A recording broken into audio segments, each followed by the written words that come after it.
पाहुयात पुढची बातमी। रिक्षा चालवण्यासाठी मराठी भाषा शिकणं अनिवार्य करण्याच्या हालचाली सुरू असतानाच आता लॉरेन्स बिश्नोई गँगनं अमराठी भाषिकांच्या बाजूने मैदानात बाजू घेतल्याचं या ठिकाणी आपल्याला पाहायला मिळतंय। मैदानामध्ये लॉरेन्स बिश्नोई गँग उतरली आहे का असा सवाल उपस्थित होतोय, कारण लॉरेन्स बिश्नोई गँग मीरा भाईंदरमधील वाहतूक विभागाचे मराठी अधिकारी नलावडेंना धमकीचा फोन करत होती अशी माहिती समोर आली आहे। रिक्षा चालकांना मराठी भाषा बोलणं अनिवार्य केल्यामुळे बिश्नोई गँगनं ही धमकी दिल्याची माहिती परिवहन मंत्री प्रताप सरनाईक यांनी दिली।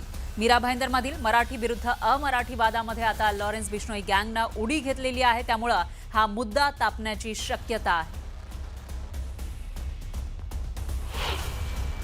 माझ्या दृष्टीनं ही चिल्लर धमकी आहे। माननीय मुख्यमंत्री किंवा कॅबिनेटच्या बैठकीमध्ये घेणं इतपत हा विषय मोठा आहे असं मला वाटत नाही। कुणीतरी एखादा हिंदी भाषिक माथे फिरू एखाद्या गुंड प्रवृत्तीचे जी लोक आहेत वैष्णवी गँगचे त्यांचं जर नाव घेत असेल तर तो त्या गँगचा सभासद असेल किंवा गँगचा तो गँगस्टर असेल, हे कशावरून? कोणीतरी जाणीवपूर्वक आमच्या आरटीओच्या अधिकाऱ्याचं मानसिक खच्चीकरण करण्यासाठी हा प्रयत्न करत असल्याचं पण सांगता येत नाही।